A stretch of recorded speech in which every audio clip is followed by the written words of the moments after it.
They are just non-technical trainings.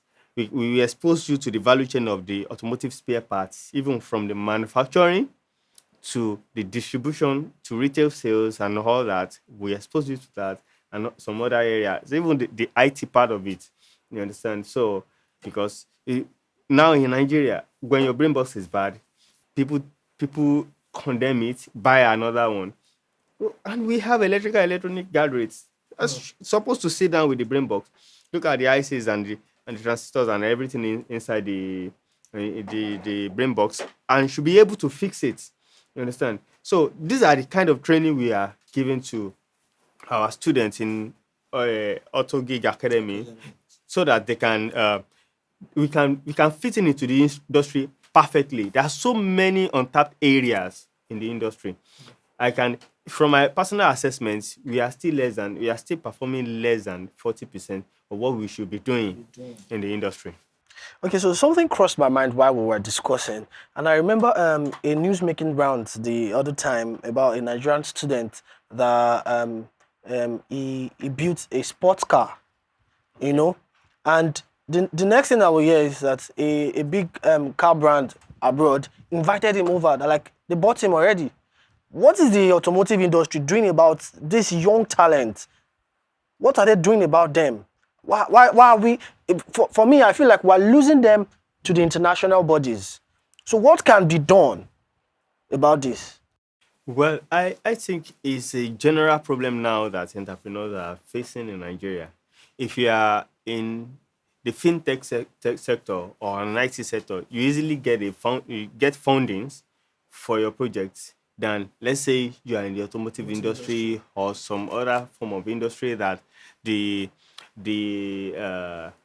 return on investments will not come in as fast as the fintech. You can start the fintech at the beginning of the year and you get funding immediately, and by the end of the year, you're already getting your traction. You understand? But for the first year, for an automotive company, you can even still be using that first year to plan and to see how you can set up and map your supply chain generally. So, the challenge is that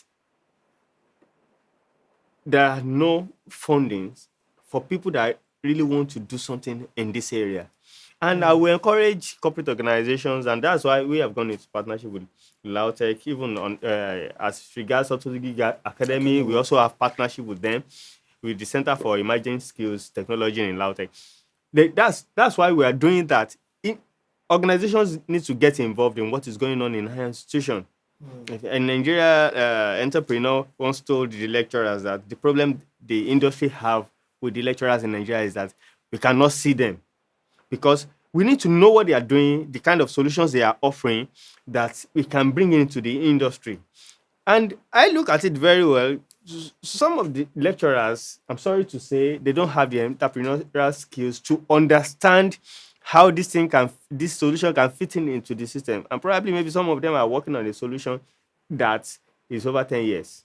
Wow. Now we are talking about solutions that we can work on immediately. So there should be relationship, symbiotic one, between industries and the academies. All right, sir. So where do you see the automotive industry in the next 5 to 10 years? Well, everything still boils down to what we have decided to do. You understand? And how deliberate we are about that industry. We are trying to lead a revolution in the industry. I And hope I it's a know, peaceful revolution. yeah, it's a peaceful revolution, but that's why, if you look at our operations in the automotive industry, we are actually covering a kind of mile that have not been covered before. That's why we started Autogig TV, so that people can be informed about what can be done in the industry, the opportunities that we have there. I can say we're practically the only independent automotive academy that uses the latest technology in form of 3D animation and simulations to train people on how to fix cars and co like that. Because when the competition is global, the preparation has to be. When the competition is global, the preparation cannot be local. So, we have to prepare our participants, our students, to be able to fit in. And we have gotten a couple of them that after their training, they find themselves in Canada, in America, and they fit into the industry effectively. That's beautiful.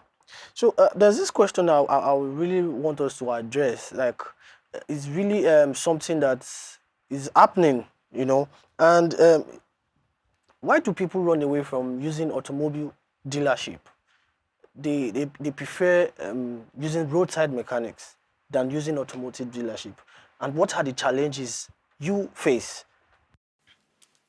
And well, the truth is, it's not everybody that can afford a standard dealership.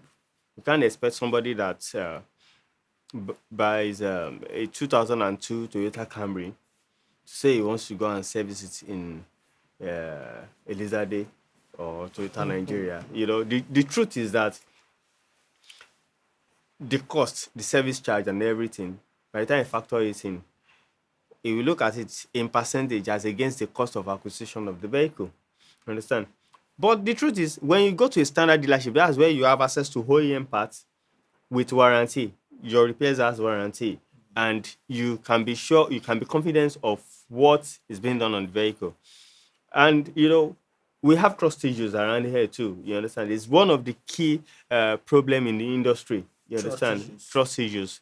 So we have a lot of roadside mechanics that are very good. They know what they are doing. A lot of them have issues with funding. They cannot scale appropriately. If they also have access to funding, low interest funding that they can scale appropriately, they can compete with a standard dealership. But they can't scale because they have not gotten that money. And another question is that we are not ready yet. I'm talking about vehicle owners now. We are not ready yet to pay the appropriate rate that this guy is supposed to be earning. You understand? So if you go to America and your car breaks down, you know how much a technician will charge you. But yeah, it's ridiculous to hear that people still service their vehicle and all you pay your technician is 500 naira as labor. That is ridiculous. You will get 500 naira service. Yes, it's as simple as that. So, Oh. we have to get to a point where we should learn to appreciate The and place technicians. value on these technicians also. So, but we still have some other people that are not well trained in that industry that uh, they are they can easily fit into the roadside definition, because despite the fact that they have some bodies like Nata and Co, some of them still find a way into that industry. They have education, they are not exposed to latest technology, and they will tell you that they don't know how to fix those kind of vehicles. So bulk of the vehicles we fix, apart from our main customers, most of the solutions we provide in Autogig is that people bring cars that have been bastardized here and there to us. We help them to restore it back to the manufacturer Standard. standard. Then we now identify what the problem was before they start passing those wires and all sorts before we fix the vehicle. So to avoid this, most of the time for customers, it's being penny wise, pounds foolish.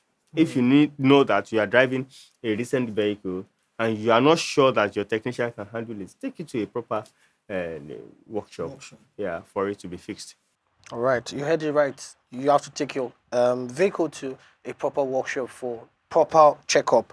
Okay, so what advice will you give to people in the automotive industry and the people willing to join?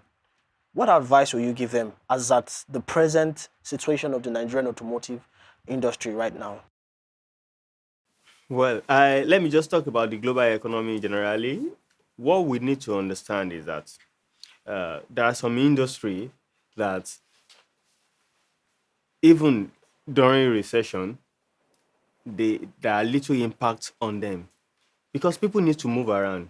Maybe initially used to be every business around oil and gas because uh, almost all economy are living on oil and gas. You understand? It drives the global economy. Now we are shifting uh, from fossil fuels to renewable energies and things like that. But who are the major consumers? Is automotive industry is one of the biggest.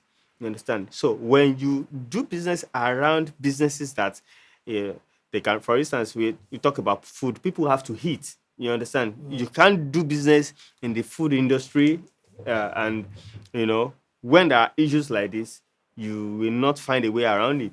So I will encourage people. It's an industry that, like I told you, I can still regard Nigerian automotive industry as an untapped industry right now. We are doing very, very little, very, very, very little at the moment. So, and the advantage is that you can, if you are if you are an HR generalist where you work, you have a place in the automotive industry.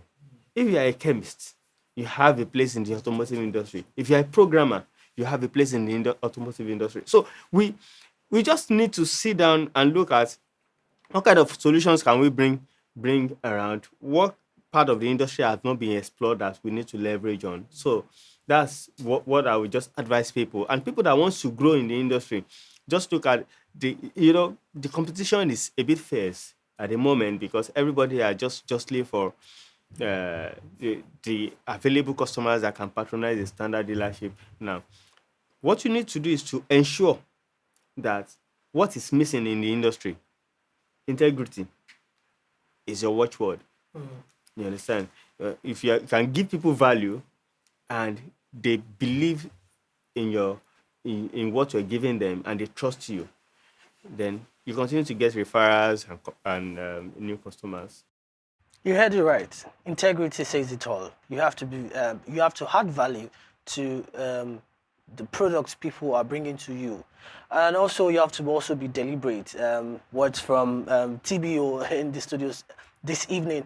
Don't also forget that I'm particularly looking forward to 2050. That's 30 years from now. I'm particularly looking forward to it, and I think I'll be maybe 60 or 59 by then.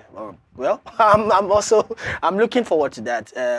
That's 2050 to see what the Nigerian automotive industry is going to go about with producing 4 million cars annually. TBO, I pray that we will be alive then to Yeah, to well, witness I this hope day. so. All right, on that note, too, we have come to the end of the program today. It has been an amazing one so far, and I hope you have been able to get one or two informations from what we have been discussing so far. And don't forget that you can also join us on on all our social media platforms, which is www.facebook.com/autogigng. On Twitter is at autogig. On Instagram is at autogigng. Don't forget that you can also subscribe to our YouTube channel, which is Autogig TV. Until next time, bye for now.